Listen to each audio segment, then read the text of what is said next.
It took me almost dying to stop and go, hey, this isn't worth it. Being big is not worth dying. You're taking drugs, you're trying to get bigger and bigger and bigger, and you're getting sicker and sicker and sicker. That's bigorexia.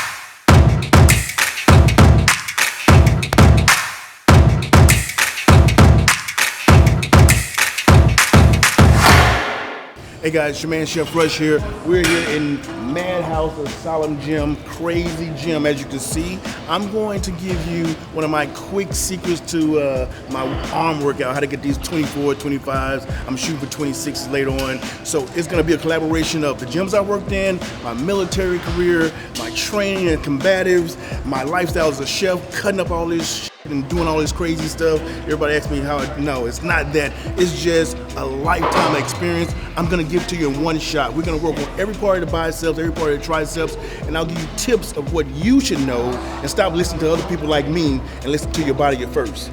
That makes sense? I'll show you why. Let's go.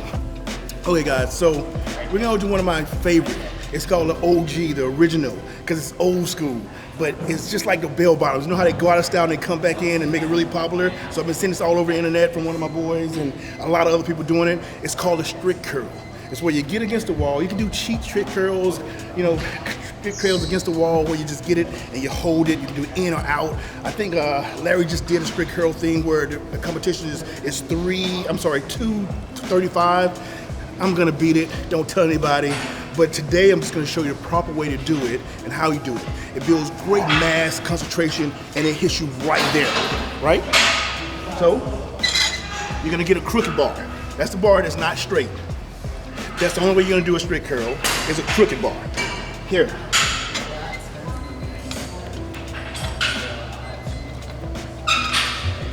You go here, you let it weight fall freely. Right? This is only a 35 on each one, 35, 70, I don't know what this is. I don't even care what it is because I'm always gonna do it. I don't even know before I even start. I just pull it up. That's it. That's a strict curl for you. Just go in here. Everybody asks me about strict curl. Just one, just like that. Just like that. On the strict curls, the best way for me, I find out, is keeping your elbows in tight. You go out here, you're losing it, and you also cause yourself an injury.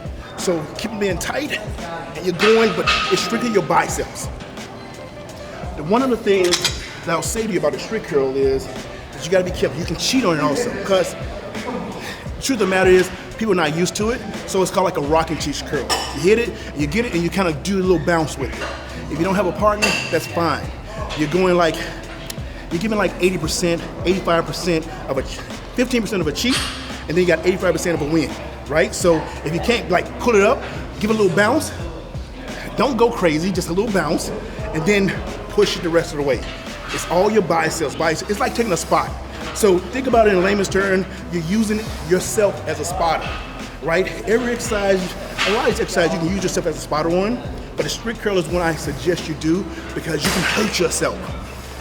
These can tear your biceps off. Believe me, I know, because guess what? It didn't happen to me, but I've had both my biceps cut off a long time ago, and they said they would never grow again. And I said, who are you talking to that my biceps will never grow again? Do you know who I am? I said, I did a CD, I command you to grow. And they did, and they did, and they kept growing, and they're still growing along these triceps. But we'll talk about those later as well. But strict curls are my old favorite. You can get all you want down and gritty to the bone or to the muscle and just do them. Nice concentration on it, but you can also do them out. So inside, outside. A lot of people think that outside is better, right? Some people say it's harder when you're doing it because you're holding it this way.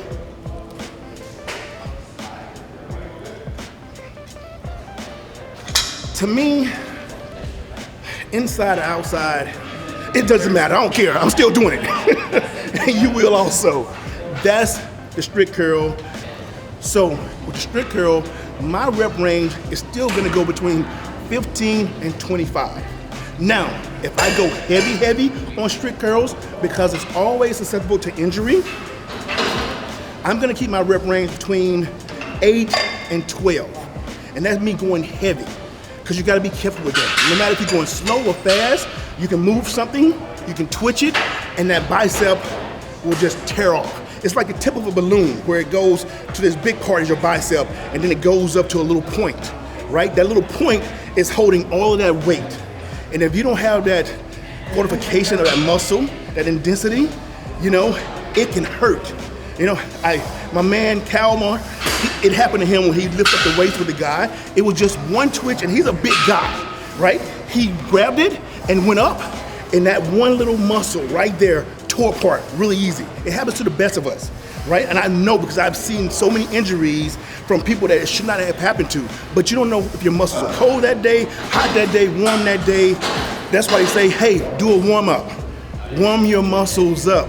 Don't just try to grab that weight and think that it's gonna move when your muscles are like, whoa, I wasn't ready for that.